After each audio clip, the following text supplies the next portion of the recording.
Buen mediodía, gracias a todos la paciencia. Raúl, empiezo por vos.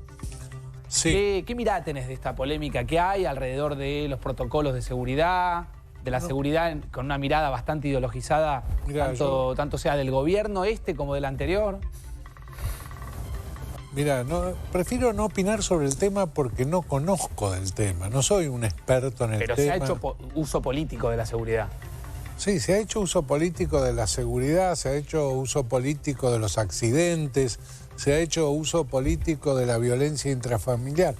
De todo se ha hecho uso político, pero lo que no estoy de acuerdo es que gente que no esté especializada en el tema y no lo conozca. Por ejemplo, la exministra recién decía respecto a la legalización de la droga en un solo país. Yo no tenía la menor idea de eso. Realmente que cualquier opinión que yo pueda dar sobre ese tema es una mera opinión, es el escalón más bajo del conocimiento. Está muy bien. Bueno, te guardo para lo económico y lo político. ¿Luis? Me parece muy acertado porque son temas muy profundos. Yo visito las cárceles regularmente y más ahora que estoy escribiendo un libro sobre cárceles y vivo en las cárceles y para Navidad voy allá. El preso tiene un marketing.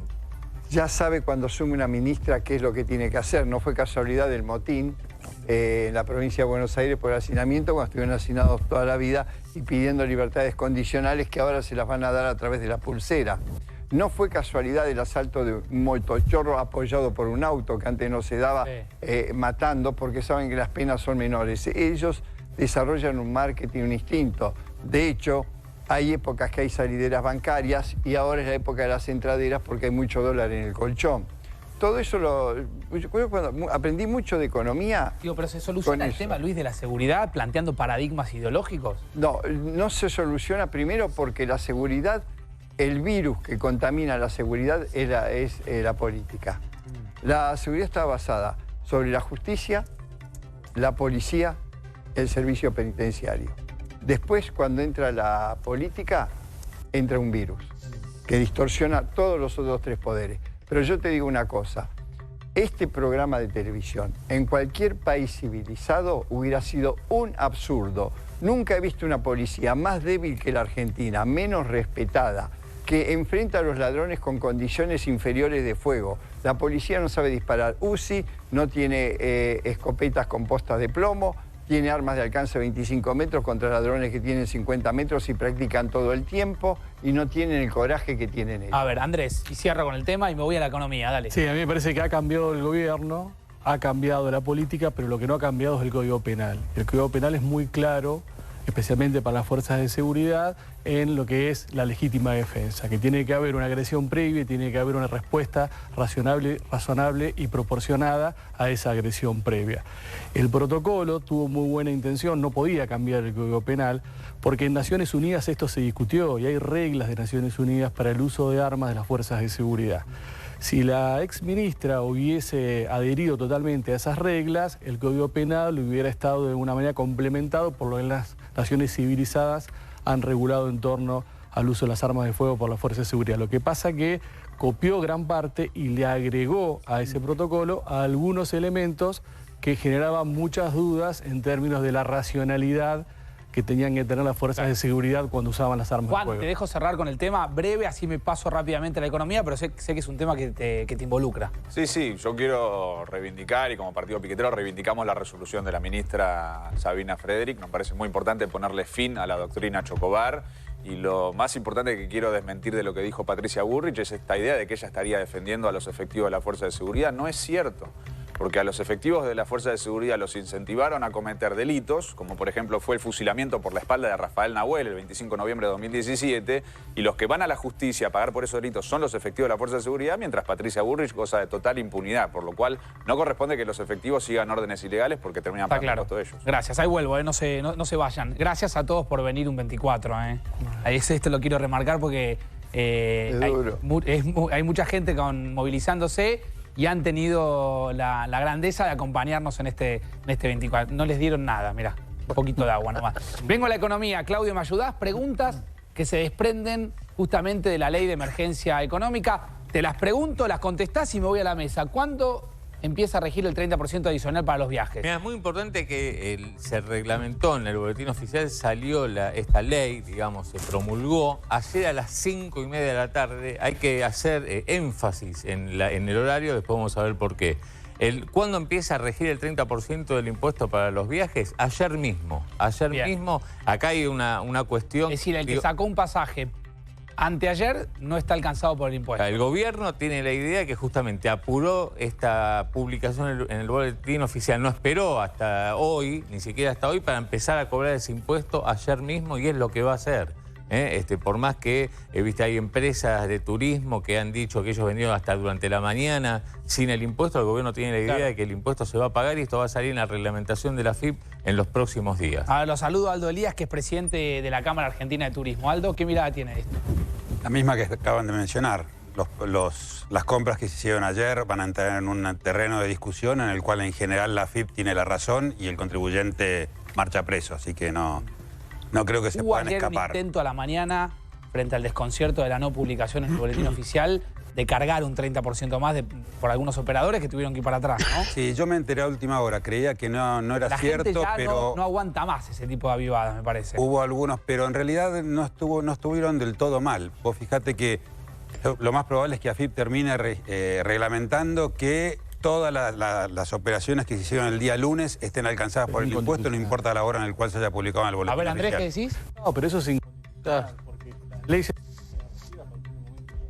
Está bien, pero ahí hay una discusión. ¿Cuándo Sí, empieza pero acá a regir estamos la llenos ley? de A inconstitucionalidades. partir de las 17 horas, cuando fue publicado. Espera, Andrés, que hay un temita de micrófono, ahí lo solucionamos. Ahí vuelvo con vos, que quiero hablar a propósito de ese tema. Segunda pregunta. Vos tenés que aplicarle a la AFIP. Las sí. compras de dólares ahorro, o sea, dólar, divisa norteamericana para atesoramiento de ayer, que fue temprano a comprar los $200 que se puede, ¿está alcanzado por el impuesto? Y bueno, ahí está, vos fíjate, por eso hice hincapié en el horario 5:30 de la tarde. ¿Por qué? Porque el mercado ya estaba cerrado. O sea, la gente que compró dólares antes de que se publicara en el boletín oficial, tranquilamente puede reclamar que a ellos el banco no les saque o no les imponga un 30% adicional de impuesto. En los propios bancos no saben qué hacer, y por eso mismo, vos sabés que hoy no hay bancos, mañana obviamente tampoco.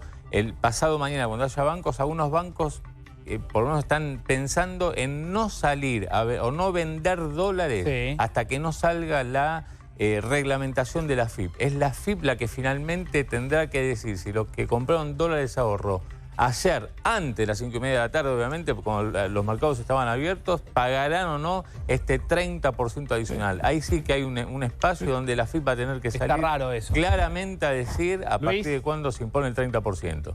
¿Cómo van a hacer? ¿Se puede reglamentar eso? ¿Se puede instrumentar? El mercado cierra a las 15. Si la ley sale a las 17, obviamente puede decir el que compró el dólar, yo desconocía la ley, que estaba sancionada, que estaba firme.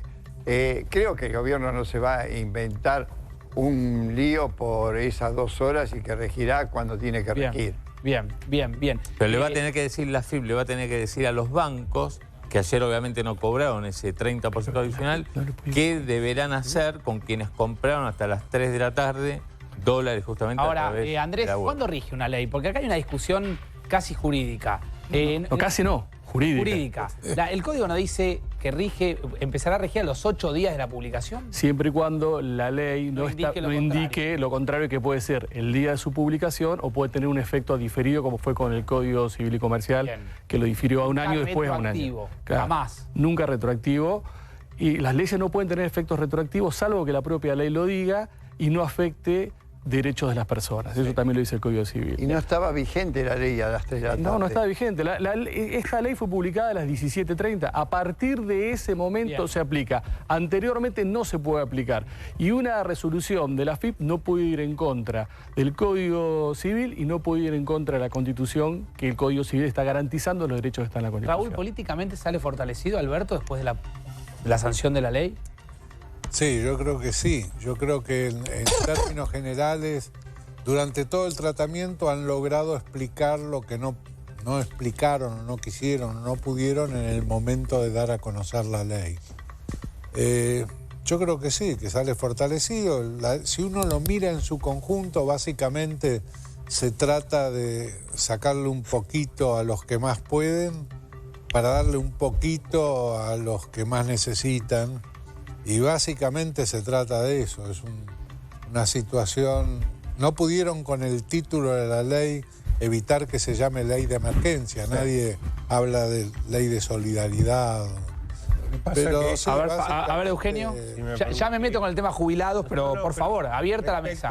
Abierta la mesa. De la ley, no es así en lo que corresponde a la seguridad social ni en el título. El título de ley de solidaridad es la 24463, es la ley Cavallo del 93, que aniquiló el concepto solidario que ahora se retoma. Por eso, e inclusive, después sí, obviamente, está para analizar las medidas de la seguridad social que han sido y son muy confusas y muy negativas para los jubilados. ¿Facundo? No, que obviamente son títulos grandilocuentes que de solidario no tiene nada. Ese poquito de los que hacen esfuerzo, este es un ajuste de casi un punto del PBI, donde el mayor esfuerzo lo van a hacer los jubilados y lo van a hacer los sectores productivos de este país. O sea, la verdad que de solidario no tiene nada, son palabras emergencia solidaria como para generar una empatía que no es real y que lo vamos a ver en el corto plazo seguramente, como afecta a los sectores de los jubilados. Es marketinero.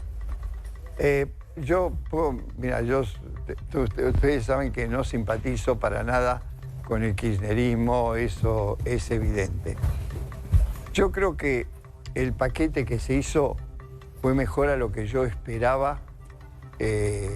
Yo dije, van a dar un 20% jubilado, van a emitir, nos vamos a la hiper y todo. Me encontré con un tipo sorprendente que es Martín Guzmán. El resto no me parece que está a la altura de él, que dijo, paremos con la emisión, aunque el jueves emitieron por la cuenta de 100.000 millones de pesos por la cuenta de adelanto transitorio, están emitiendo, pero la Argentina está en emergencia, está en un pozo. Metieron un impuestazo. Al revés de Macri, le ganó de mano porque lo hizo de entrada cuando tiene poder. Si llega a hacerlo como hizo el aumento de jubilados Macri, iba a tener la misma manifestación. ¿Es un impuestazo, Raúl? ¿Es un impuestazo? Un impuestazo tremendo. Y otra cosa, tiene, como todo, tiene efectos positivos. Primero, miró el déficit fiscal que va a bajar muchísimo, lo que no consiguió Macri. Pero el peligro que tiene todo este paquete es que la economía se rige por el dólar que se consigue. Y el dólar que se consigue es el dólar blue. Así que atención con los precios, porque ese es el único dólar que está disponible para la gente. ¿Y el 63 qué hacemos? ¿El dólar a 63? Y si vos me lo conseguís, lo compré todo. Tráelo acá, lo compramos todo. Y exportación, pero las cosas son como son independientemente del nombre que uno les ponga. Sí. Digamos, lo puede llamar de una manera negativa, lo puede llamar de una manera positiva, pero no cambia la esencia. Pero espera, porque acá Beldi introduce algo que acá se mencionó la palabra dólar, empezaron a gritar todo, gritó Slotnik desde acá, que es obviamente la fiebre verde que le genera al argentino. La gente va a en la nota del fin de semana con Majul, Alberto Fernández hizo, bajo el dedito porque está mal, hizo referencia a que el argentino tiene que empezar a pensar a ahorrar en pesos. Sí, pero dale un peso. Claro, tiene razón, pero fortalece el peso. A ver. Pero ¿por qué la gente no ahorra en dólares? No piensa en dólares. Tengo que empezar preservativo, pero dame preservativo que no estén pinchados. Eso sucede en un país que casi no tiene inflación. La Argentina tiene un ahorro cultural en dólares porque la inflación le borra su ahorro. Y la inseguridad jurídica. No, pero el problema es ¿por qué se ha generado esta cultura de estar apegados al dólar? Porque el pueblo argentino, la sociedad argentina, que es perversa, ¿no? Porque el peso se ha devaluado tantas veces que la gente no tiene capacidad de ahorro con el peso. Cuando yo nací, el peso que nací, hoy es 10 billones. Luis. Yo nací en 47. Bueno. Hoy es 10 billones de pesos.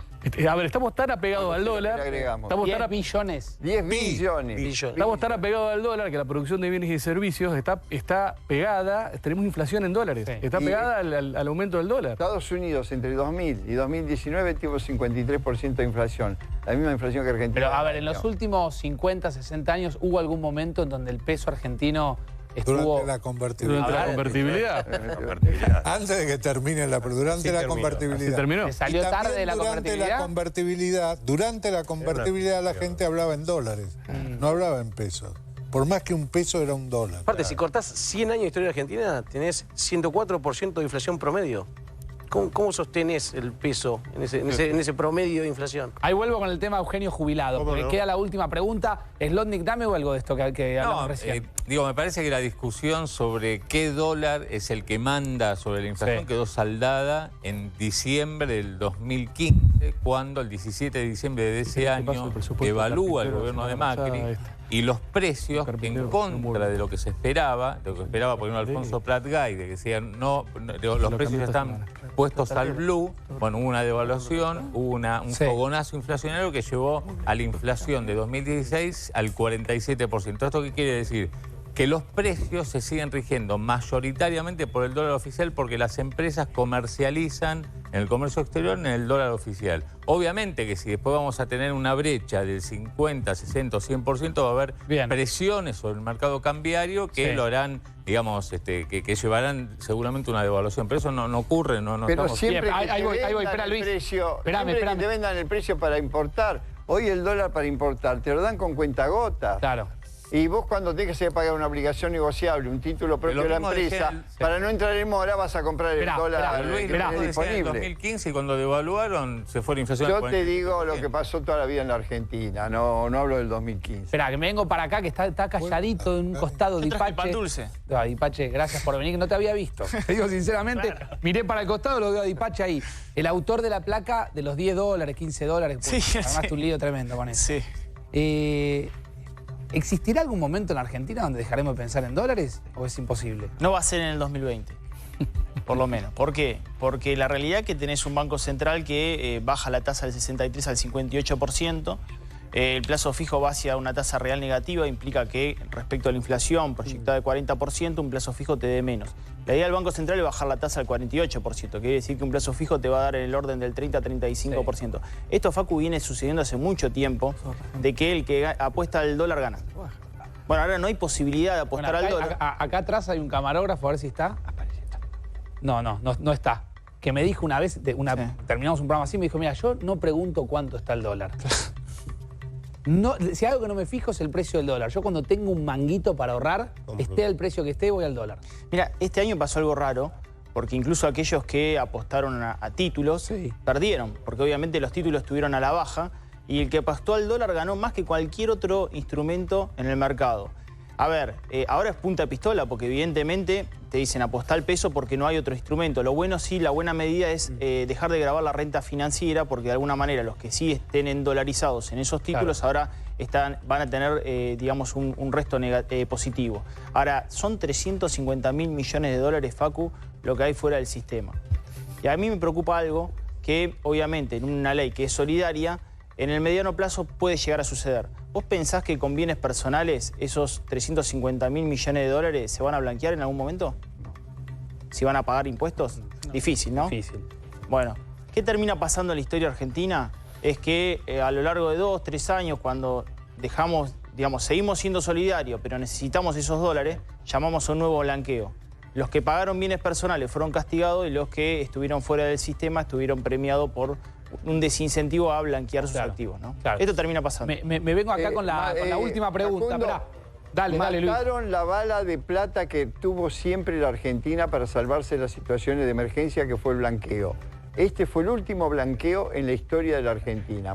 Eso es un error que yo no sé cómo este equipo o sea, vos comparás las medidas que tomó con esta y decís, la tomaron dos mentes diferentes, porque matar la bala de plata, el CEDIM, por ejemplo, hay 1000 antecedentes de blanqueo. 2 blanqueos hizo el gobierno anterior, no Macri, el otro. Macri hizo 1. Todos recaudaron, porque todos quieren ponerse en blanco. Ahora, cuando te pones en blanco y la haces esta, olvídate. Mirá, en Estados Unidos circula el 25% de los dólares que hay en el mundo. El 75% está en el mundo. La base monetaria de Rusia, la de Argentina y la de muchísimos países en dólares. O sea, los dólares superan las bases monetarias de esos países. Claro. ¿Facundo? No, pensé que pedías ahí cuando mencionaron al blanqueo de Macri. No, el blanqueo de Macri fue una medida, obviamente, para dar un poco de oxígeno a la economía.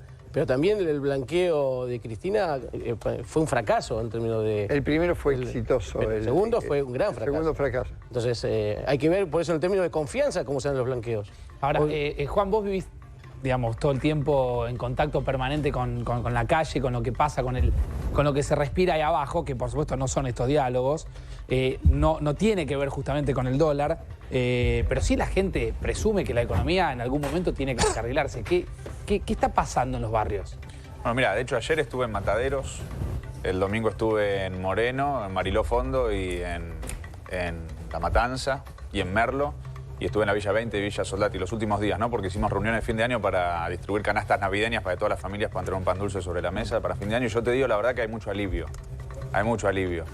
Sobre todo porque hay muchas compañeras, muchos compañeros que se están viendo beneficiados por las medidas como por ejemplo el bono de 2.000 pesos para la asignación universal, ahora la reducción de las tasas de interés. La cantidad de gente que tiene los créditos de ANSES es enorme, enorme, es una gran cantidad. No solo jubilados y jubilados también. Sobre todo Aguache, que tiene mucho más. O sea, beneficiario de Aguache, Eugenio, endeudado. Sí, sí, pero claro, y los jubilados son los que menos créditos tomaron en relación con Aguache. Creo que es el 10% de los que... Por eso era bastante insólito ver al titular de ANSES hablando de lo beneficioso de los créditos que habían tomado los jubilados. Es decir, toda mejora es buena. Ahora, en caso de los jubilados, los créditos que se vienen dando desde diciembre de 2012, con distintos nombres, los que fueron los créditos Argenta, los créditos PAMI y demás, es lo más perverso que pudo haber pasado en Argentina, porque le prestan a los jubilados su propia plata y le cobran intereses. Entonces... ¿Cuánto de interés? El interés de plaza. Y ahora estaba en 42% el interés de plaza. El gobierno lo bajó a 31%. Pero es su plata, es la plata del fondo de ANSES. Entonces, es uno de los países... Acá cambian las administraciones, pero la perversión sobre el jubilado sigue siendo la misma. A ver, Damián. No, el 70% de los jubilados están endeudados y Aguache, Eugenio, es más del 90%. O sea, es un número feroz. Manoli dijo que hay 5,5 millones de créditos otorgados. Voy a algo que dice respecto al endeudamiento de los jubilados. Desde el momento que se empezaron a dar, nosotros los titulamos como créditos famélicos. Porque créditos famélicos, desde el 2012 los venimos llamando así. Primero porque usan su propia plata y se la cobran con intereses. Claro. Segundo, que el jubilado paga deudas que no puede pagar porque no le alcanza lo que le pagan. Pero a su vez, en muchísimos casos, lo que ocurre es que son deudas de gastos corrientes, de expensas, de alquiler. Al mes siguiente que contrajo el crédito, tiene que volver a pagar. Él salda la deuda, tiene que volver a pagar el alquiler, con más lo que es la cuota del crédito, y su situación se va deteriorando progresivamente más. Sí. Y otro tema, hay un gran porcentaje de jubilados que toman el crédito para ayudar a su hijo, a su nieto. Vale decir que esa plata nunca entró en la economía del jubilado, pero sí le descuentan las cuotas. Vení acá que quiero completar las preguntas de Zlotnik, porque si no después se ofende porque hizo las placas y no terminamos con su pregunta. Lo cual está bien, ¿no? Es lógico. Sí, claro. La última pregunta, Claudio, pasa por los jubilados, ¿no? Claro, ¿cuánto les van a aumentar ahora en marzo? ¿Cuánto les va a aumentar en marzo? Porque pará, enero y febrero tienen el bono de 5.000 pesos. No, en diciembre y enero. Perdón, diciembre y enero los que cobran la mínima. Claro, 5.000 pesos. ¿Qué pasa, Eugenio? No son 5.000 pesos tampoco. Es decir, dieron toda la información mal para enmascarar lo que es una quita de beneficios para el jubilado. Los jubilados, y quiero hacer la introducción esta, vienen de un desastre que generó la aplicación de las políticas del gobierno anterior los 2 últimos años, donde perdieron 25 puntos del poder adquisitivo de su haber. ¿Cuánto? Repite.